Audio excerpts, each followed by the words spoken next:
सब प्रेस वालों को हमारा मुबारक है, आपका क्रिसमस भी है आपको। हमने आपको तकलीफ दी है एक ऐसे मसले के लिए जो बहुत ही कंसर्न का मसला है हमारे JKCA का। तो हम चाहते हैं कि हम आपसे सब शेयर करें जो हमारे साथ हो रहा है, क्योंकि ये कुछ कई सालों से हम सुप्रीम कोर्ट में है। हमने सुप्रीम कोर्ट को कहा कि हमको ये सब कमेटी ख़त्म करके हमको एक इलेक्शन करा दो। वो लड़ते रहे, अवॉइड करते, लेकिन फाइनली 27 अक्टूबर को हमारा ऑर्डर आ गया कि आप इलेक्शन करा।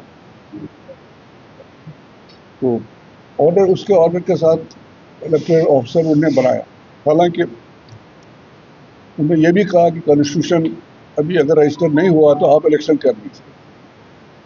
कितना वो किस हद तक ठीक है नहीं है ना, हम उसमें नहीं जाना चाहते, लेकिन अब सुप्रीम कोर्ट का ऑर्डर है। हमने कहा चलो ठीक है, फेयर इलेक्शन हो जाएगा।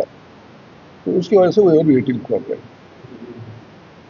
लेकिन हमने क्या देखा कि जो कॉन्स्टिट्यूशन जो हमारा नया इन्होंने अप्लाई किया है, उसमें एक प्रोसीजर दिखाया है कि इलेक्शन कैसे होगा, प्रोसेस ऑफ इलेक्शन क्या होगा। उसमें जनरल काउंसिल को पहले बुलानी है, जिसमें सब रूल्स रेगुलेशन साइड करने होते हैं, इलेक्शन कैसा होगा, कौन करेगा, और इनफैक्ट उसी को ये इलेक्टोरल ऑफिसर बनाना था। लेकिन हम Supreme Court in its judgement they have appointed the election officer mister Jyoti. ठीक है, क्योंकि हमें यह है कि अगर वो फेयर करते थे तो कोई प्रॉब्लम नहीं था, ऐसा नहीं। लेकिन what we observe from the date he was appointed, हम उनको रिक्वेस्ट करते थे कि हमारे साथ यहाँ आइए, जनरल काउंसिल में बैठे हमसे डिस्कस कर दीजिए, we are interested party, so that fair election हो जाए। हमारे एसोसिएशन में 25 क्लब हैं जो रेगुलर जो सोसाइटी की, we are societies, JKCA is a society, और जो एफिलिएटेड क्लब्स हैं उनमें से भी सोसाइटीज बहुत हैं। तो उसमें वो 25 में से कुछ क्लब ऐसे थे जो थोड़े डिस्टर्ब थे कुछ कारणों से, जिनका हाईकोर्ट ने ऑम्बड्समैन उनको फिक्स किया था, बशीर साहब। उसने 3 साल काम करके हर एक क्लब को बुलाया, उनके अपोजिट को बुलाया और फाइनल जजमेंट उन्होंने की। उसके हिसाब से उन्होंने इलेक्शन किए, कंटिन्यू करते रहे पिछले 4 साल से। लेकिन जो उसमें से डिसकंटेंट एलिमेंट थे वो तो नेचुरली मुतमईन हुए नहीं, उसके से उनको कोई चारा थे। उन्होंने, हमने क्या देखा कि एक चोरी छुपी एक ऑम्बड्समैन मार्च 25 में अपॉइंटमेंट किया। वो किसने किया ये पता नहीं। हमने दूसरा ऑम्बड्समैन, जो दूसरा ऑम्बड्समैन कर ही नहीं सकते। ऑम्बड्समैन होता है करना या तो जनरल काउंसिल बना सकती है या कोई कोर्ट ऑर्डर। न तो जनरल काउंसिल ने बनाया है, न कोई नया ऑम्बड्समैन ने किया है, जिसको हम जानते भी नहीं, किसी को बुलाया नहीं उसने। उन्होंने 27 अक्टूबर के बाद नवंबर में सबको जो दूसरे डिस्प्यूटेड क्लब्स थे 5-6, उनको चिट्ठियाँ लिखी कि अब आपका ये रिजल्ट हो गया, वो हो गया। तो ये एक बहुत अलार्मिंग सिचुएशन है।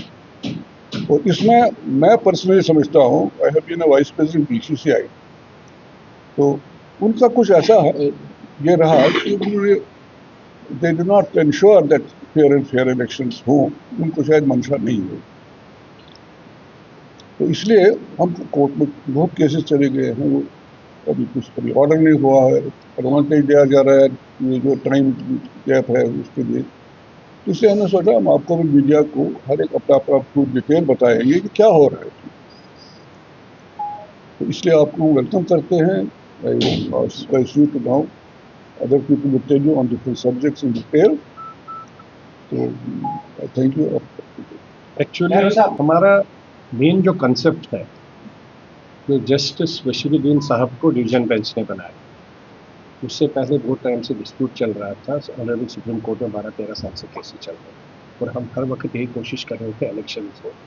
जस्टिस बशीरुद्दीन साहब को जब भेजा गया just to sort out all the disputes, तो हर एक डिस्प्यूट के लिए उन्होंने 2-2.5 साल कंप्लीटली दोनों क्लब्स, जो क्लब्स में इश्यूज थे, आउट ऑफ 25 क्लब्स में अगर 12-13 क्लब्स में इश्यूज थे, सबको बुलाया। नेहरू साहब ने भी आपको सब क्लब्स को बुलाया अलग अलग तरीके से। उसके बाद उन्होंने डिसीजन दिया। सपोज हमारा क्लब है वाइट्स क्रिकेट क्लब, अब जो नॉन एंटिटी है उसको उठा के इन्होंने एंटर कर लिया। वैसे हमारे सब क्लब्स है, we are all affiliated clubs of JKC. अभी जो मैसेज आप सब मीडिया वालों के पास आई है, जो मैंने भी अभी देखा है, जिसमें लिखा है कि it is not JKC. JKC क्या है? JKC is just because of affiliated clubs. JKCA is an institution because of all the 25 clubs. Nobody can mention this thing कि we are nothing, हम इनका क्या है? We are the stakeholders of JKCA. हमारे बगैर JKCA का कोई role ही नहीं है। अब कोई भी मैसेज दिखेगा, anyway we don't want to discuss that thing, but आज हमारा मेन ये है कि जब ओम्बर्समैन को लगाया, सब कमेटी बनाई थी, जिस सब कमेटी में ब्रिगेडियर साहब थे फॉर एडमिनिस्ट्रेशन, क्रिकेट के रिलेटेड थे मिथुन मन्हास जी, और उसके साथ में रिलेटेड थे Sunil Sethi ji, who was looking after legal. जब ओम्बर्समैन का मटेरियल चला गया ऑनरेबल सुप्रीम कोर्ट के यहाँ, ऑनरेबल सुप्रीम कोर्ट में लिख के दे दिया कि all the issues have been sorted out. Honourable supreme court ने एट अ टाइम बोला इनको कि go for election, within 6 weeks आप इलेक्शन करिए, 3 मंथ में इलेक्शन होना चाहिए।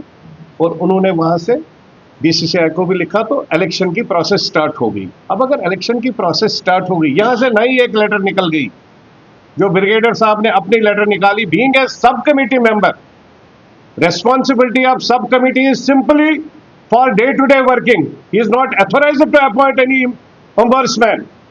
Ombudsman की अथॉरिटी है खाली हाई कोर्ट को, जजेस को, एज वेल एज एजीएम। वो भी एजीएम तब है जब आफ्टर इलेक्शन होगा, बिफोर इलेक्शन कोई एजीएम नहीं होता है। तो ये जो गलत हो रहा है, उस तरीके से इन्होंने ओम्बर्समैन को अपना बनाया। दे वर नॉट एक्सपेक्टिंग कि इलेक्शन, ऑनरेबल सुप्रीम कोर्ट बोलेगा इलेक्शन करो विद इन 6 वीक्स। तो उसके बाद में इन्होंने इस प्रोसेस को स्टार्ट कर दिया, जिसके ऊपर जो लोगों को ओम्बर्समैन ने बाहर किया था, उन सब लोगों को इन्होंने वोटर लिस्ट में लाया और they have been allowed for the voting. अब हम जब ऑनरेबल कोर्ट्स में जा रहे हैं, बदकिस्मती ये है कि ऑनरेबल कोर्ट में हम लोग मांग रहे हैं ओम्बर्समैन। हम कह रहे हैं ओम्बर्समैन को क्यों बनाया, किसने बनाया, किस तरीके से बनाया, सब कमेटी कैसे बना सकती। तो ऑनरेबल कोर्ट के माध्यम से वहाँ डिस्कशन, जो भी हमारे पेपर्स आते हैं, उसमें वो लोग पूरा ही डाइवर्ट हो जाता है। तो हम लोगों ने जो प्लीज डाल रखी है ऑनरेबल हाई कोर्ट में, हम लोग किसी भी, बिकॉज वो कंटेम्प्ट ऑफ कोर्ट हो जाएगा, we are not in a position to speak against court, but हाँ हम एक काम कर सकते हैं, we are the legal citizens of this nation. हम लोगों को राइट बनता है, हम चीफ जस्टिस ऑफ इंडिया को अपनी प्ली भी भेजेंगे, और जो डिसीजन आए हैं ऑनरेबल जजेस का, जो डिसीजन आता है वो भी भेजेंगे कि देखिए कॉग्निजेंस ले लीजिए, देखिए क्या हो रहा है हमारे स्टेट में। अगर यहां से कुछ गलत हो रहा है तो हमारी क्या गलती है? अगर वहां पर कुछ है, इफ दे आर करेक्ट, अगर मैं मांग रहा हूं, मेरा क्लब मांग रहा है कि मेरे को ओम्बर्समैन, हम सबों का एक ही डिसीजन है कि हमारा ओम्बर्समैन आपने किस बात पर लगाया, यू आर नॉट ऑथराइज्ड। अगर आपको जस्टिस बशीरुद्दीन साहब पसंद नहीं थे या आपको लगा ठीक नहीं है, जितने क्लब्स थे आपने उनसे एप्लीकेशन लेनी थी, एक लीगल फॉर्मेशन है, तो उसके बाद में आपने वापस कोर्ट में जाना था कि जस्टिस बशीरुद्दीन साहब का जो जजमेंट था वो ठीक नहीं है, we want to change it.